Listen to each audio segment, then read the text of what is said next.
Bad boy. What's up, ladies and gentlemen? You've tuned into season 4 of statlinesmatter. I'm your host, Mark Stewart, here with my partner in crime, Mr. Rob Hunter Jr. We are super excited to be back with you again. We took a little 3-week break so we can get our heads together and figure our lives out. And now we're back, kicking off season 4. Lots of new stuff, new logo, new way of thinking. We just got an all new feel about us. We're excited to be back. Like always, definitely like, subscribe, and get the notifications on our YouTube channel, and find us everywhere that podcasts are available. Spotify, Apple Podcasts, everywhere. So we're excited to be back. We got a lot of things in store for you, including the show here today, man. How you doing, man? How did you enjoy your hiatus, your 3-week, 4-week, however long it was, hiatus? What'd you do with your spare time? Wasn't much spare. Between the kids and the Laugh with Rob Hunter and KRG and just all the other things that we have going on, and the quick hitters or the other content that we make for us, in between the show. It doesn't feel like there was much right. downtime at all. Yeah. So just very, very, very busy all the time. Yeah, me too. Same with me. There was literally no time. Before we get into reviewing this week's NFL action, because we are right smack in the middle of football, college, pro. We are both huge fans. I want to talk a little bit about, because I know you follow, because your son plays basketball at a pretty high level here in the state of Georgia, and particularly in this area, which is a popping area for NBA prospects. You follow these high school recruits very closely, and one of the big recruits over the last couple years is this young man by the name of Emoni Bates. And he's had, I don't want to say some troubles, because just because you transfer doesn't mean you have troubles. But he's moved around a bit. He hasn't found his home. And as a result, maybe a little bit of shine is coming off of him as a prospect. Add to that, there was an arrest here recently and a gun charge. What do you know about that? Do you have any sources close to the situation that are telling you anything about what's going on with him? So if we take it back maybe a click 2 years, I asked a very notable trainer about Emoni Bates, and he said he was a stay far away. He had his reputation from a draft perspective. No, or? from a college, from a everything perspective. He said that the kid is just rough. His crew is rough.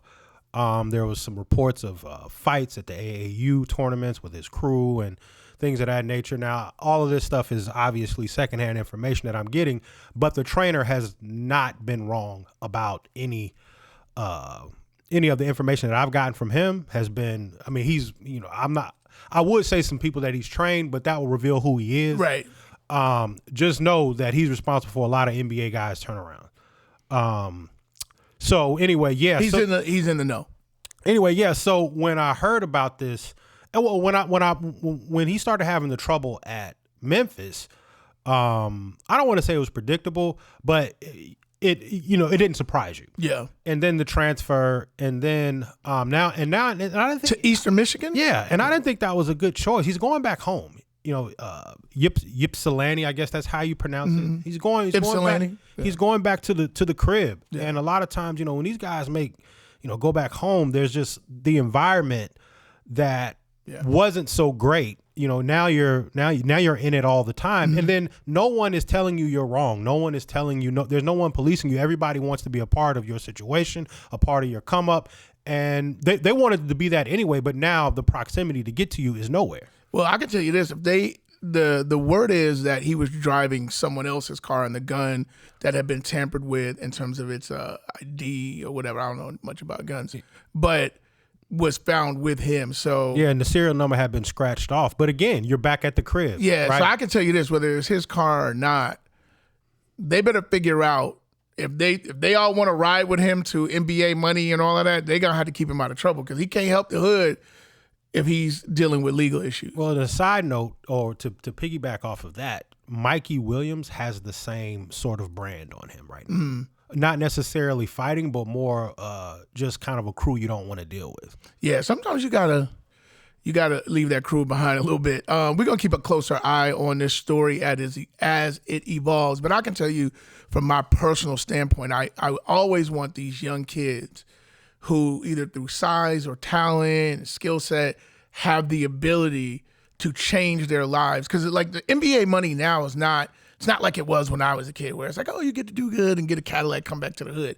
These guys have the potential of making $500 million. Get an RX-7. Yeah, $500 million playing ball.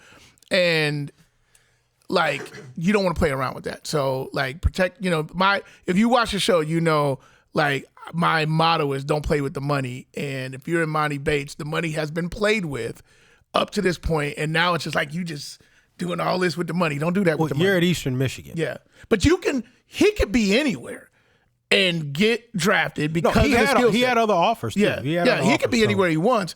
None of that, where he's playing ball is not a hindrance to his chance of getting NBA money. He's got to get his head on straight, and he's got to put the game first. But they said he's been suspended until this is completely resolved. First game is October 27th. Yeah. I mean, he's playing with the money. All the way. But the crazy thing is, as I understand you might not never leave. He's skilled enough. He's skilled enough that the money ain't gone yet. Oh, yeah. Well, but he's playing, right. You think about sort of like a Ben Simmons type of thing, but just not as good. Yeah. Average 9.7 points per game. I guess 10 points at Memphis, and then left. And Anthony Hardaway's a fairly easy coach to play for, from what I understand. Yeah. Yeah, I mean, look, you got to do what you got to do. You got to do what the coaches ask you. He's supposed to be one and done, man. Yeah, but even if he's 2 and done, 3 and done, the money's going to be there if he gets serious about the game. You know what I mean? Like, I always point to it, but I mean, it's Doug McDermott makes money in the NBA, like real money in the NBA. It's like, you know what I mean? Like, what's my guy playing for the Warriors that came from the Bulls? Otto Porter. Otto Porter is a $20 million a year player. Otto Porter. I'm not gonna say any more than that. NFL is alive and well. This is our first show back since the NFL has been playing regular season games, and the world has gone crazy. After 2 weeks, everybody's, we have all of the, the typical 1 week overreactions, 2 week overreactions. Let's start with the one overreaction where you have with the Cowboys, right? A team that is always sort of in the media. So that's why we got the Emmitt Smith up to sign Emmitt Smith jersey today, since we're leading with them. Dak gets hurt. They got thoroughly embarrassed by a very, very good Tampa Bay defense in the first week. And the world went upside down. It's over. The Cowboys are done. Season's over. Dakota Prescott leaves the game with a broken thumb. He's out 6-8. And Cooper Rush gets pushed into action. They're going against the Bengals. The Bengals, who were Super Bowl runner-ups last year, and given no chance to win the game. They almost won that thing. Yeah, and given no chance to win the game. And Cooper Rush went on and brought it in. So now the world went from being on this side to now Cowboy Nation is back, talking and, and Rush we trust and all that old mess. What's the reality of where they are in your sense from where you stand? What are the Cowboys, and should we be living on these swings? Well, yes and no. The reason why everything's okay, they won, but had they lost that game, had they and been 0-2 right now, yes, the pre-panic, if you will, probably would have been warranted. But Cooper Rush just did what he did enough. Always do. Even though he's only got a 2-game sample.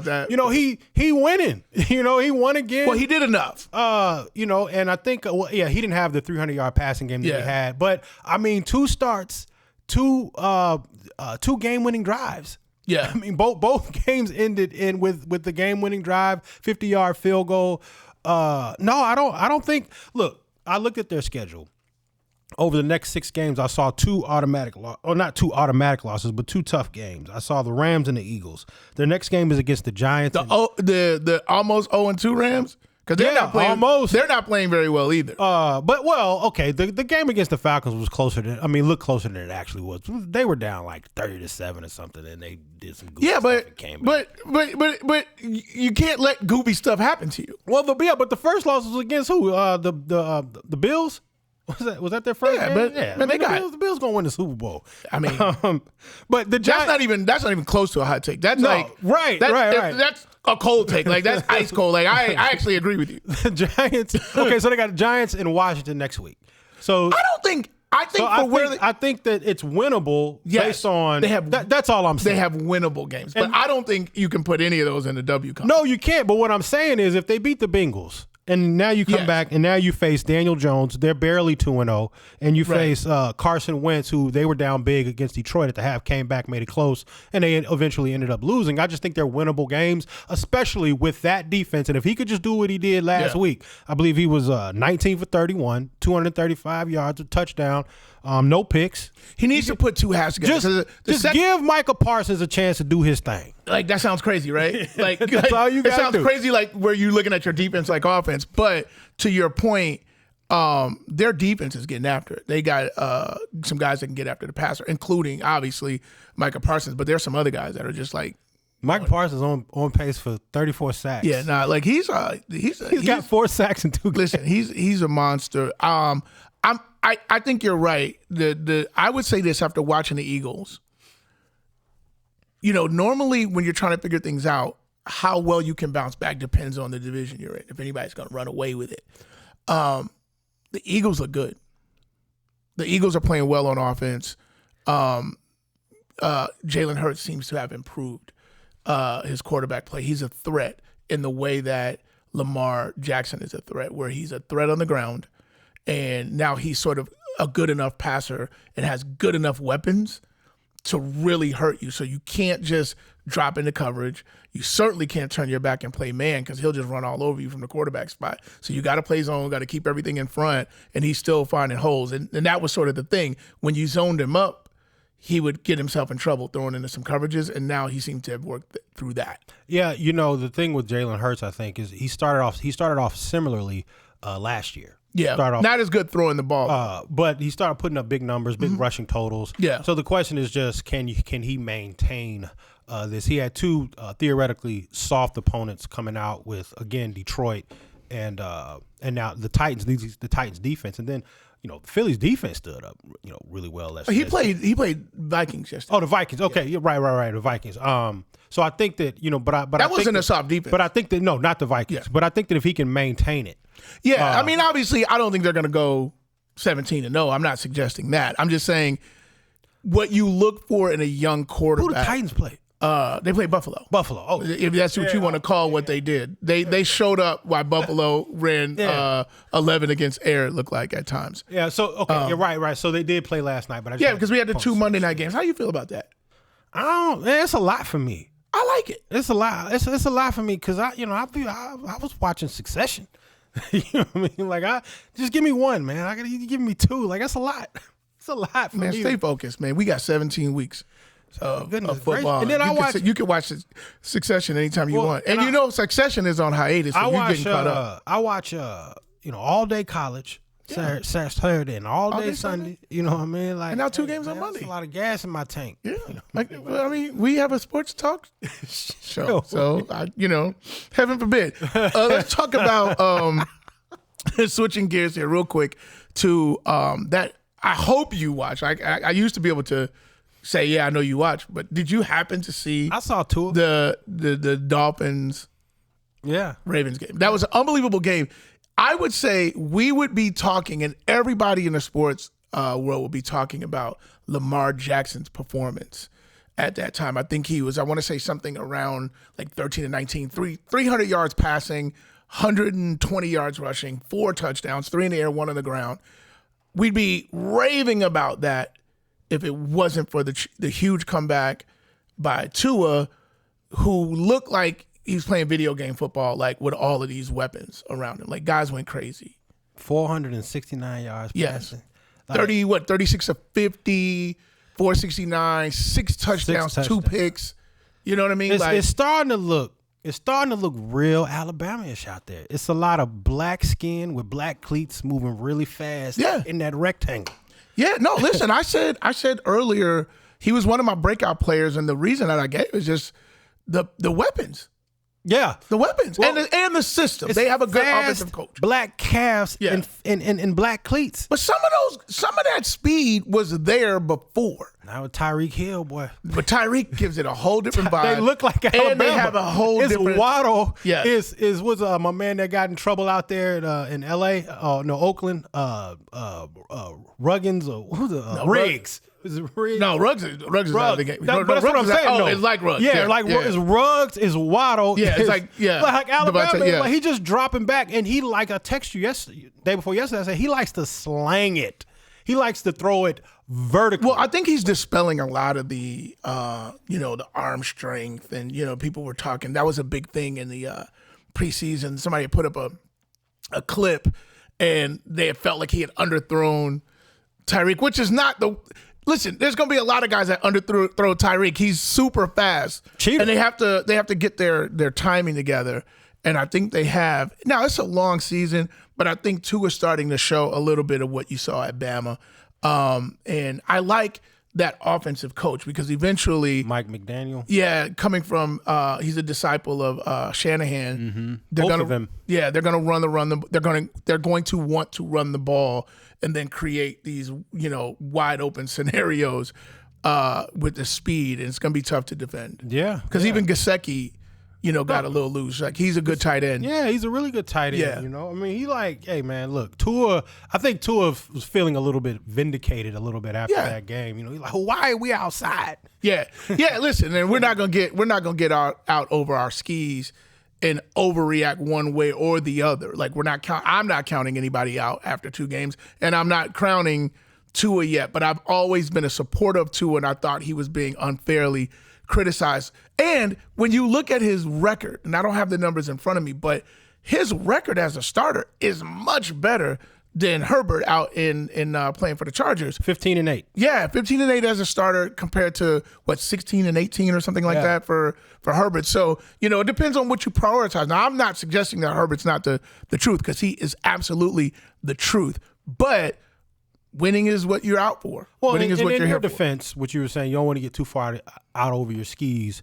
Baltimore had the worst pass defense in the league last year, 32. Yeah, but most of it too was due to injuries. Well, but they was the most. If I'm not mistaken, they were the most injured team in almost 30 years of football. Yeah, but you still had. I think they have 2 back-to-back games with 300 yards. Well, Flacco threw for 300 on. Yeah, no, yeah. Clearly, they're having some trouble. Yeah, Flacco threw 300. He got 469. But I will say this: Tyreek Hill and Waddle are going to do that to a lot of guys. They're going to do that to a lot of. It looked like we were trying to defend. It looked like you was playing Madden. Tyreek went to the locker room. He did that. Yeah. Not even on all the snaps. Yeah. Listen, when you got, I think the 2 of them combined were 22 catches for 300 and something yards just between those 2 of those guys. It's crazy. Listen, Pittsburgh, it's going crazy in Pittsburgh. I don't know if you're on Steeler Twitter. I am. For a couple of reasons. Obviously, Steelers are my second team, have been for many, many years, for 25, 30 years at this point.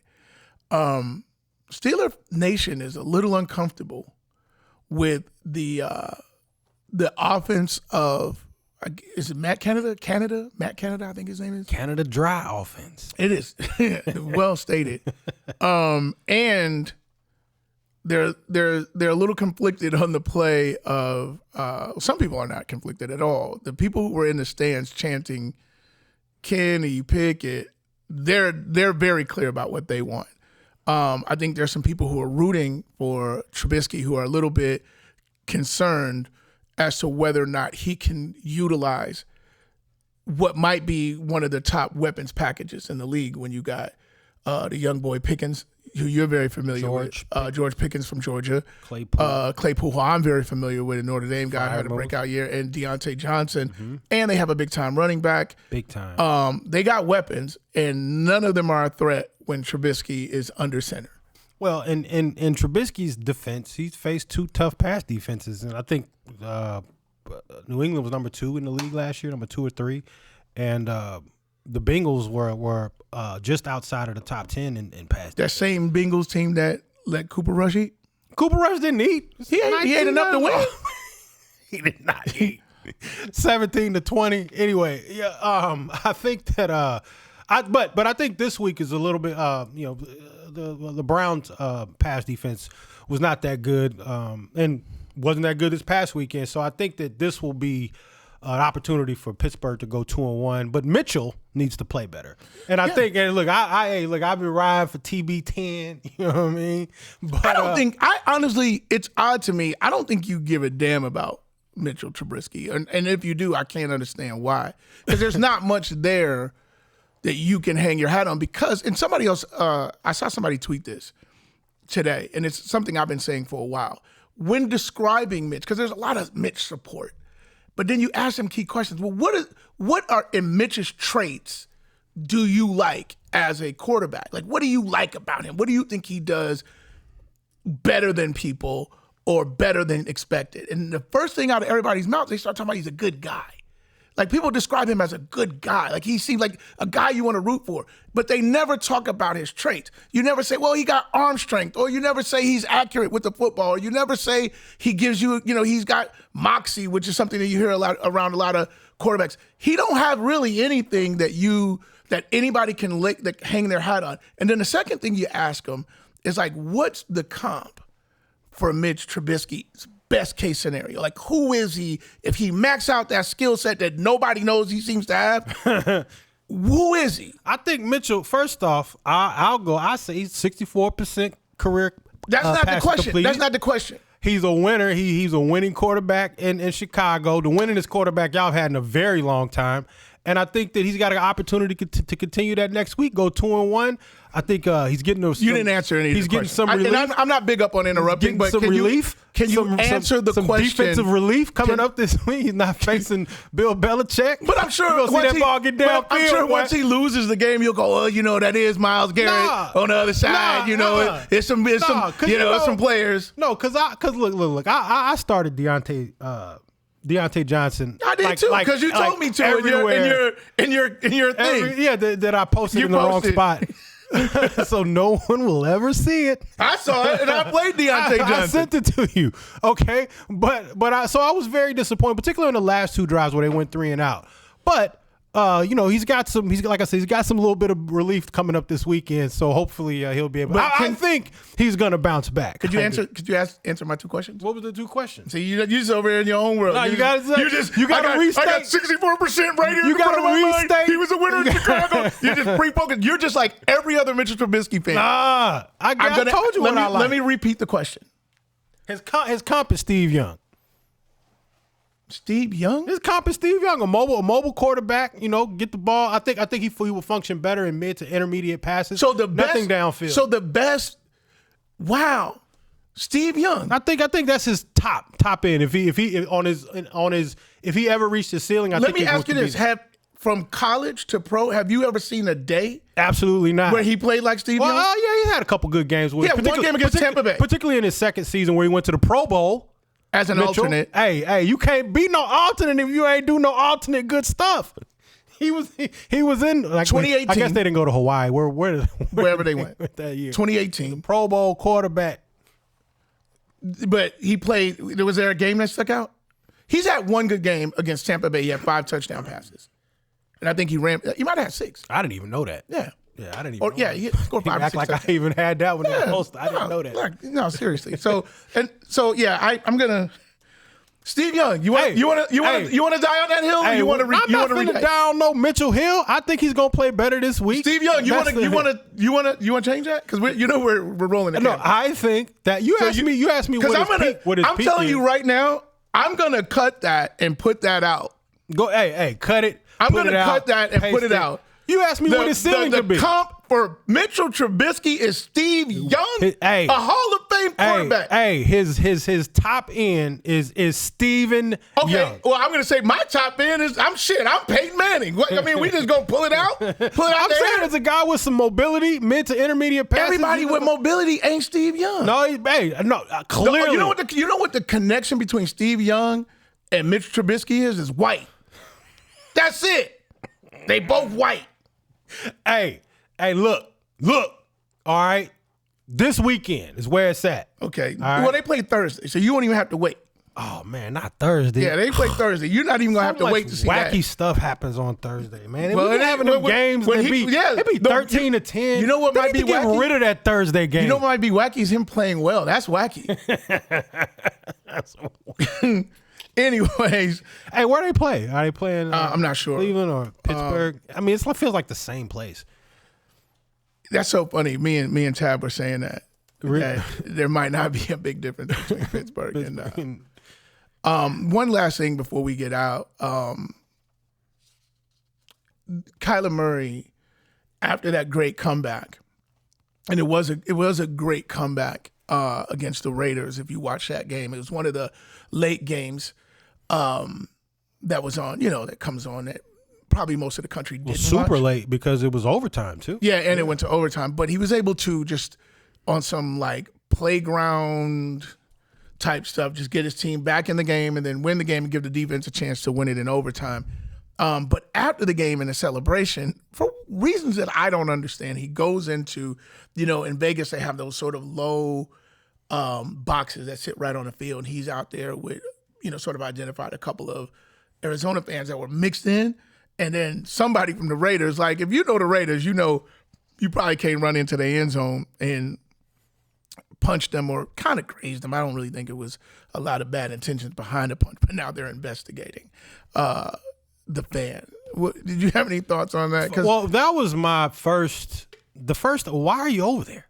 I thought. I mean, it's because look, we got the monkeypox, the chicken pox, all type of pox that's still out, and COVID is still out here representing to the fullest. Yeah. Like, why are you going in? And it's flu season on top of that. Flu My doctor season. asked me, he's like, "You want to get a flu shot?" I was like, "Absolutely not." Hey, I've never had a flu shot. Me neither. before. I've never had a flu shot. But you know what? I have had one because they did it at the same time I did the COVID vaccination. They just went on and.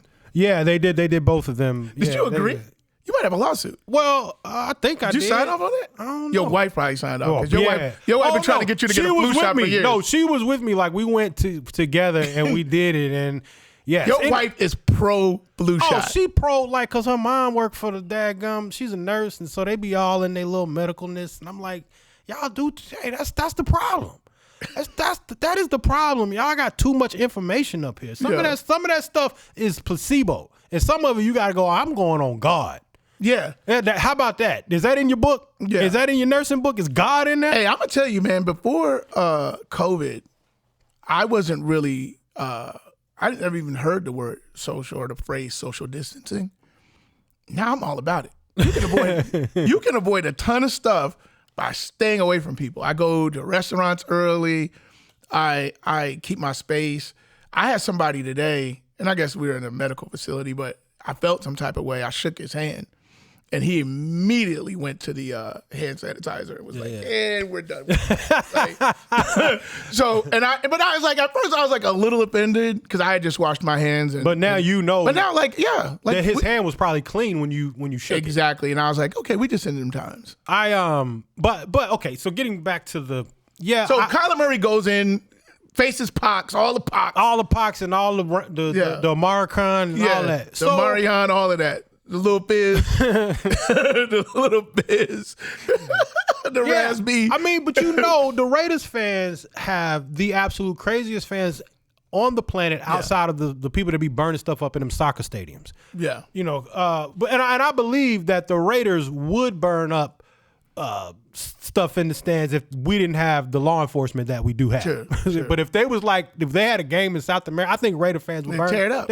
Go and tear the roof off the place. Why are you in there? But I did look at the footage, and it did not. It looked like the dude almost like an accident. He was trying to hit him on the shoulder pads. There was and then he reacted. Many hands grabbing at Kyler Murray, and it was slapping five, and they would do all that. And it looked like it was a Caucasian gentleman in a gray shirt, so he looked to be like a Raider fan. But he was smiling. He looked like he just tried to hit him on the shoulder pad. And Kyler was moving so quickly that he just happened to graze him. Yeah. Yeah, it wasn't even like, I would say it wasn't even as, it was like the Juwan Howard graze. on the side of the face. Crazy. Yeah. Anyways. He just caressed.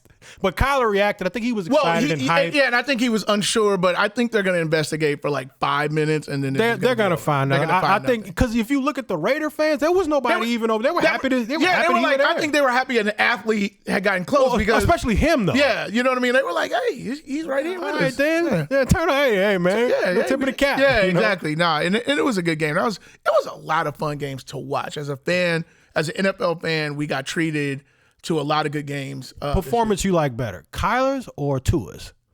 Or Lamar's? Let's throw Lamar's in. Golly, that's a tough one. Give me Tua because I think it was like a lot of big plays down the field because you had Tariq, you had like guys going crazy. And then second, I would say Lamar because Lamar played a whole good game and it was an awesome performance. And then I'd say Kyler last because Kyler only played one good half of football and it was a little bit frantic. It was like a little bit like there wasn't like things that were happening on schedule. It went like we outside with our friends. No, he drew the play up in the dirt. Yeah, like literally like the shit you used to do when you were outside with your friends. Like, yo. I think Lamar's only problem is if there was a negative is that he can't throw to himself. Like that's the issue. He's the best quarterback. He's the best running back. Yeah. He just can't throw to him. I think he need to try it though. Like just throw a, but I think they got a receiver. Pass to yourself. I think they got a receiver. I think Bateman. I think Bateman's legit. What, from Penn State? No, Bateman Where did is Bateman go? from Iowa State, I think, or Minnesota. TCU. It's one of them. Minnesota. I think you're right. Yeah. We gonna get in trouble. We have police that be like, no, he's not.